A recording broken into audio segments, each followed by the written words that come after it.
मुख्यमंत्री शिवराज सिंह चौहान ने smart park में करंज का पौधा लगाया। सीएम ने घरेलू हिंसा पर कहा कि 15 दिन में हुई 3 घटनाओं ने मुझे झकझोर दिया है। 3 बहनों के हाथ काटे गए हैं। ये घरेलू हिंसा का गंभीर मामला है, इस पर कड़े कानून बनने होंगे। वही कोरोना के बढ़ते मामलों पर सीएम ने बोला कि महानगरों की स्थिति बिगड़ रही है, संक्रमण को रोकने के लिए हर संभव निर्णय लिए जाएंगे। पेड़ लगाए, सीएम हाउस में बट वृक्ष का पौधा लगाया, जो मुझे भोपाल के पत्रकार मित्रों ने कल भेंट किया था, और आज यहाँ अभी करंज का पौधा लगाया। पर्यावरण बचाने वृक्षारोपण का अभियान जारी है और ये मुझे आत्मा का सुख देता है। पिछले 15 दिन में 3 ऐसी दुर्भाग्यपूर्ण घटना हुई है जिन्होंने मुझे झकझोर दिया है, अंदर से हिला दिया है। 3 बहनों के 15 दिनों में हाथ काटे गए, पति ने काटे। ये घरेलू हिंसा का मामला बेहद गंभीर है और मुझे लगता है कि आज भी बहनें कहाँ स्वतंत्र हैं। मैंने इन मामलों को बहुत गंभीरता से लिया है। आज डीजीपी को मैंने निर्देश दिए हैं कि चिन्हित अपराध मान के जिन्होंने हाथ काटे हैं उनको जल्द से जल्द सजा मिले, फास्ट ट्रैक कोर्ट में सुनवाई हो। लेकिन ये मामला तब और गंभीर हो जाता है अगर और कोई हमला करे तो अपराध है, लेकिन पति अगर हाथ काटे तो ये विश्वास का खून है। आखिर 7 फेरे लिए,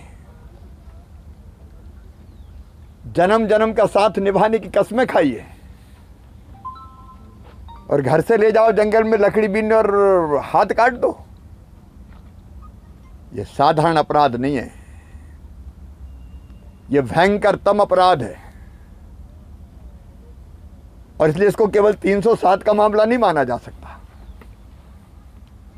अब इस पे धारा 307 लगती है,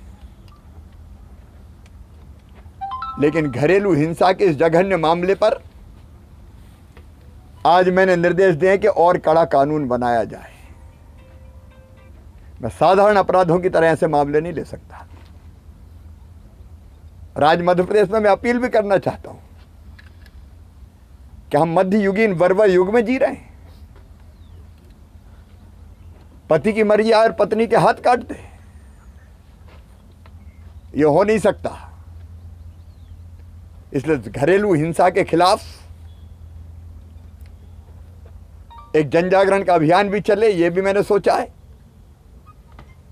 और एक नया कानून बने जो ऐसे अपराधियों को कठोरतम दंड दे जिससे ये शहर जाए और ऐसी घटना फिर ना हो।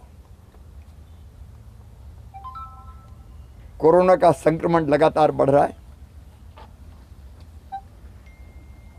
महानगरों की स्थिति बिगड़ रही है। कई उपाय हमने किए हैं, लेकिन ये लोगों की जिंदगी का सवाल है और मुख्यमंत्री होने के नाते, राज्य शासन के नाते हमारी जवाबदारी है कि संक्रमण को रोकने के लिए हर संभव कदम उठाए जाएं। हमारी 3 तरह की तहरी रणनीति है। नंबर 1, संक्रमण को रोकना। नंबर 2, बढ़ते हुए संक्रमण को देख के अस्पतालों में बिस्तर की व्यवस्था करना। और नंबर 3, तेजी से वैक्सीनेशन करके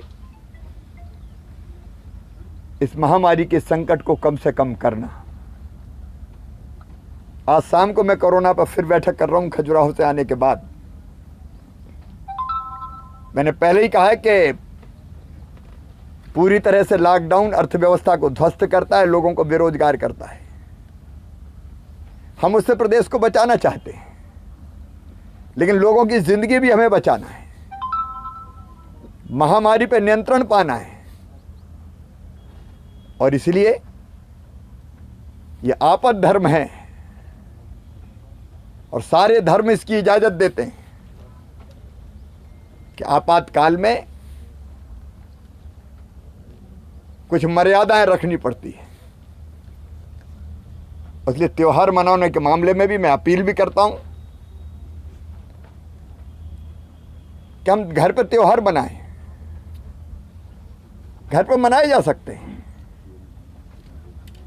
आस्था श्रद्धा को भाव से प्रकट किया जा सकता है, लेकिन जिन जिलों में महासंक्रमण है, पिछली बार से तेजी से कोरोना के संक्रमित पेशेंट बढ़ रहे हैं, उनमें ऐसे खतरे मोल नहीं ले सकते।